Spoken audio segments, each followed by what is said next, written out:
today we're going to be kind of continuing to work on timelines and understanding them. So here's what our agenda is going to look like. Um, so we have our reading a timeline, notes, and worksheet. So I know it was a while ago, but last Friday, remember you had the sheet that looked like this, reading a timeline, and then it had a little timeline on the back. Remember that? And you had to answer these 6 questions. So what you're going to be doing for your do now is there is a Google form on Google Classroom, and you will use that Google form. And basically, what it is, it's these same questions just on Google Form. So you're going to answer these questions on Google Form and get that turned in. Now, you should have the answers on this paper first. Just a quick show of hands. How many people were able to finish answering these questions? Okay, so it really shouldn't take us that long to get it transferred over to Classroom, right? You already finished that? How many people finished getting it onto Classroom? A couple? Okay, so it really shouldn't take you more than Is that the Ed puzzle or was it just the Google form? No, it's the Google form. The Ed puzzle's different. So it's the Google form, just to kind of show you. If you go to first hour, you'll see that there's this thing that I just put up today. Not that. So if you go to reading a timeline, you will see that there's the notes page, the one that looks like this, in case anybody needs to print it off. And you will see a Google form. So you're going to go to the Google form, you're going to click it, you're going to fill it out. Okay? Once you get done filling out the Google form, what I'm going to have you do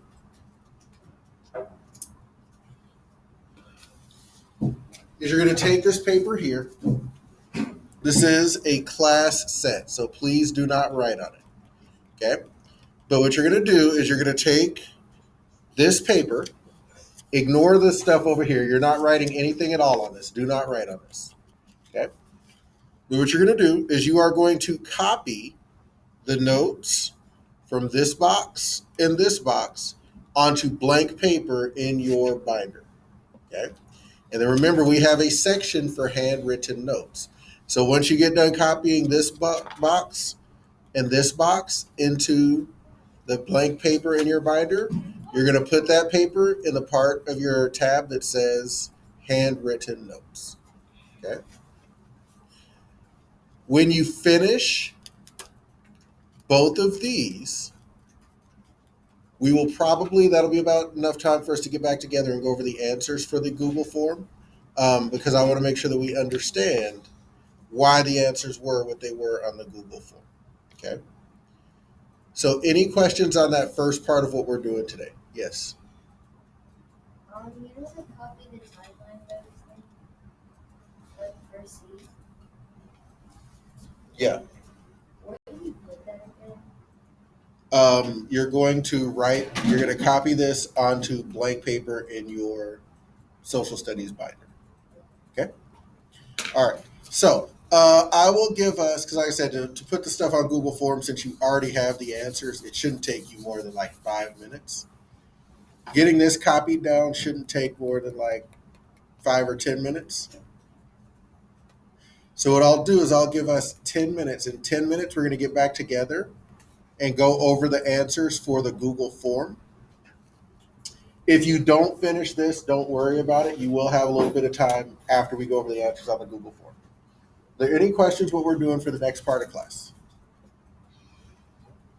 Okay, so you can go ahead and start doing that. While you're working, I will pass these out, so that we can kind of understand what are some of the parts about reading AD and BC or Common Era and before Common Era that we're pretty good at. What are some of the things that we might need to make sure that we understand? So, like I said, we're going to go over these answers together. And I'll try to point out why they're incorrect or correct, but we'll also get a chance to kind of see how we did. So this is not just first hour. This is 7th grade as a whole. Okay? So this kind of shows us how we as 7th grade did on answering these questions. So if we look at the first question here, who is older, someone born in 1760 before Common Era or someone born in 1450 before Common Era. So about 78% of us got that correct. So if we did not get that correct, if we were the 23% here, the important thing to remember when we're talking about, well, first, you have to remember what BCE means, right? Second, you have to understand when we're talking about BCE, if we're looking at a timeline, is the stuff that's BCE going to be to our left or to our right if we're looking at the timeline? To our left. Okay. Since it's going to be to our left, remember the bigger the number, the longer ago it was. Okay. So if you're on the left side of a timeline, bigger numbers were further away. They were longer ago. My guess is that people got confused because remember, if you're looking at a timeline and you're on the Common Era side, if you're on the right side, the bigger the number, or excuse me, the bigger the number, or the smaller the number, the longer ago it was. Right? So you have to remember which side of the timeline you're looking at.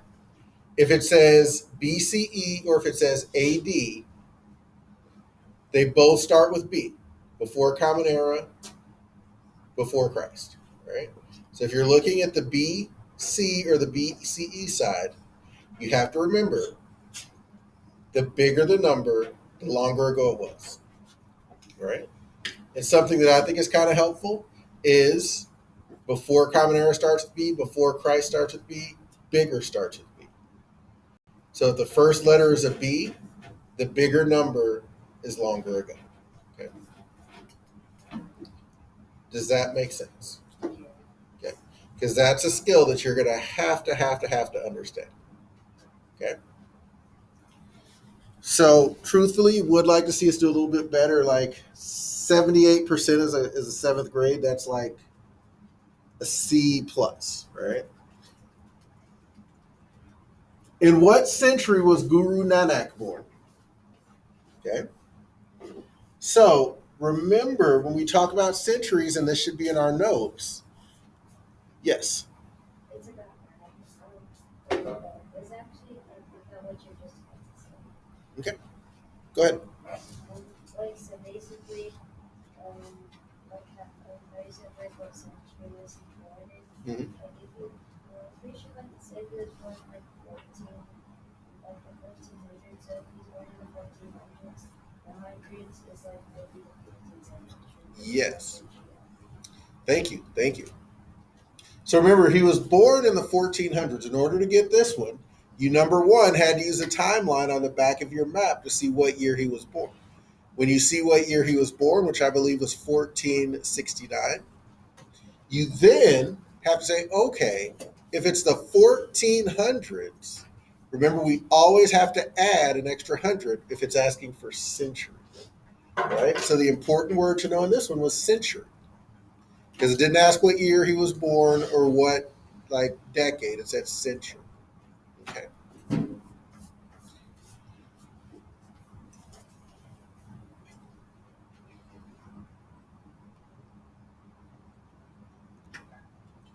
How many years difference is there between 250 AD, and that should be AD 250? How many years difference is there between AD 250 and 250 BC? Okay. So a lot of us got this correct, right? We're still at about 78%. So with this one, as a teacher, I kind of look at this and I go, I wonder if some people just didn't know what to do and guessed, because with our incorrect answers, it's split pretty evenly, right? Now, here's how we go about answering this one. Remember, we talked about if they're the same, you subtract. So if you look and both things are AD, so like it's saying how much time passed between AD 1945 and AD 2010, since they have the same abbreviation, we subtract. Same, subtract. Okay. If they're opposite, then you have to add. So if we look here, are these abbreviations the same or are they opposite? No. They're opposite. So since they're opposite, you have to add. And again, if you don't remember that, or if that's something you're having trouble with, make sure to write a note on your reading a timeline notes so that you know that. Because again, that's a skill that's going to be really important as we transition from BC to AD and what we're learning. Okay. How many years differ between 1524 AD and 1436 BC? So, I have to tell you, and I need everybody's attention up here because I want you to see this. This question as a teacher, this was really concerning to me, and I want to show you why. So, if we look at these two questions, if we look at the actual question, how many years difference is there between 250 AD and 250 BC? How many years difference is there between 1524 AD and 1436 BC? So if we look, are those questions pretty similar? Yeah. What's the only difference? The dates, the numbers, right? So when I look at this as a teacher, I want you to see something. So for this first one, like almost 80% of us got that right as a seventh grade. And when I look at this one, only 69% of us got this right. So why that's important is because since they're the same question pretty much, the number of people who got it right and wrong should be pretty close together. Because either you understand how to do this or you're stuck a little bit and you need a little bit of help. But these numbers are like kind of far apart. And so what that tells me is that some people either were not reading the question and didn't understand the question well, or we kind of got stuck and just guessed and didn't ask for help. Now, like we talked about, are you going to have to add or subtract these? Why do we have to add them? So I'm pretty sure you two know, but I want to kind of get some other people's thoughts on this. And then, gentlemen, can you make sure your mask is up? And then, thank you. So why do we have to add? How do we know that we're supposed to add these two?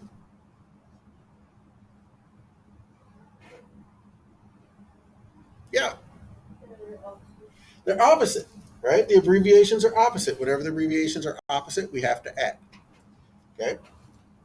So here's what this tells me. So the people that said 88 years, if you subtract these two numbers instead of adding them, the answer is 88. So if you're one of the people that said 88 years, you probably forgot about opposite means add and you subtracted these numbers, and that's how you got this. Okay? So this right here is very concerning to me. Do you know how Mr. Seymour got this number? I made it up. Right? So the fact that we had more people that guessed this totally made up random number than even the one that shows me you're confused tells me that people were guessing. Bless you. It's very important that we are reviewing our notes, looking through our notes, so that way we can know how to do things correctly. Because really, there's no reason that this many people should have had this as an answer. Like, it doesn't make sense. It's a totally random number. Okay?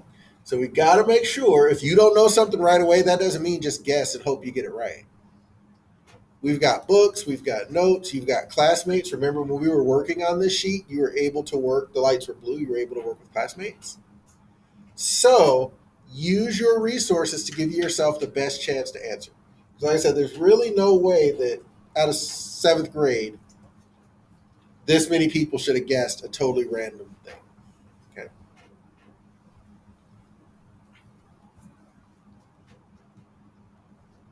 And finally, what century are we living in now? Yeah. The 21st century. 21st century. How do we know it's the 21st century? Yeah. Because it's the 100th year before the Common Era. It's not before, The after. after. So it's the 21st hundred year of the Common Era. So remember, the date is 2020. Remember, we always look at what's in the hundreds place. So if it's 2000, the year 2000 something, we have to add 100 to it. Okay. So I want to point something out now that we've got this done. And it's on the other board over here. So everybody focus your attention on the other board so you can see this, because I don't want to hear you say, I didn't know about this, Mr. Seymour. So if we look, this is an important upcoming event. Tomorrow, Wednesday, the 8th, we have a practice check-in comprehension quiz assessment. Okay. Now don't freak out. This is a practice quiz. Okay. Basically, we're going to use this opportunity because remember, tomorrow is the FPC day. So we're going to use this as an opportunity to see the types of questions that are on quizzes in Mr. Seymour's class. So in Mr. Seymour's class, we have two different types of quizzes. We have comprehension quizzes and we have check-in quizzes. So check-in quiz questions are going to be a little bit easier. I'm basically just checking in to see if you've been paying attention and keeping up with what's going on in class. Comprehension quiz questions are going to be more difficult because that's where I'm trying to see if you really understand the information. Okay, so check-in quizzes, they'll be things like multiple choice, true, false, stuff like that. That's what will be on a check-in quiz. Comprehension quizzes, there may be multiple choice questions with more than one correct answer.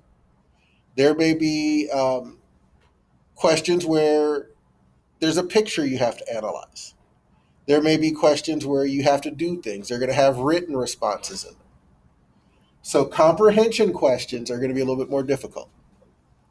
But I want us to know the difference and to kind of be able to see what each type of question is like. So you're going to do the quiz. You'll be able to see your score, but that score is not going to count. So let's say that you get 100%. Doesn't mean that you would get the 25 points or whatever. Let's say that you don't get a single one wrong. That doesn't mean that you get a 0 out of 25. For this quiz, what I'm wanting to do is to show you what the questions look like so you can understand the difference between a check-in quiz question and a comprehension quiz question.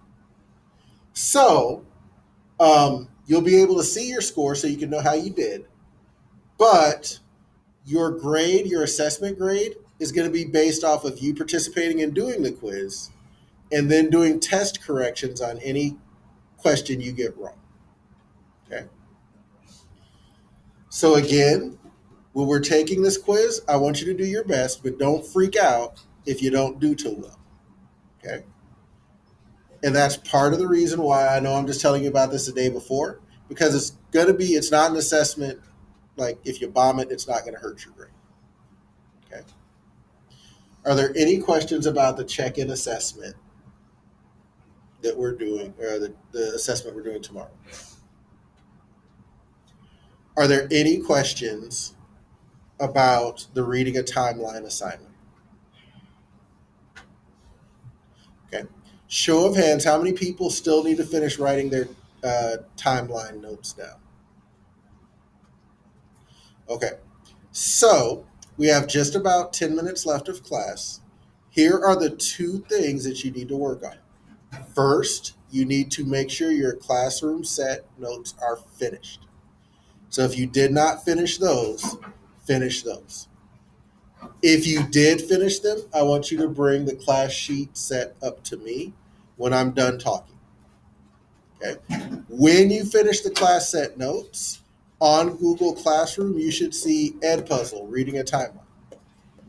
You are going to go ahead and on your computer, it's something you can work through individually. Okay.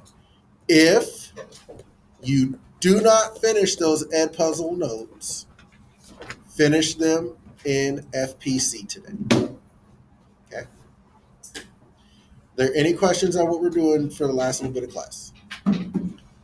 Okay, you can go ahead and get started. Thank you. Thank you. Yeah. Thank you. Is this whose else do you have? Oh, this is that's Mr. Reeves. Thank you. Thank you. Yes, right, too. Awesome. And then all I need is the back page. You can take the rest home for your parents. Thank you.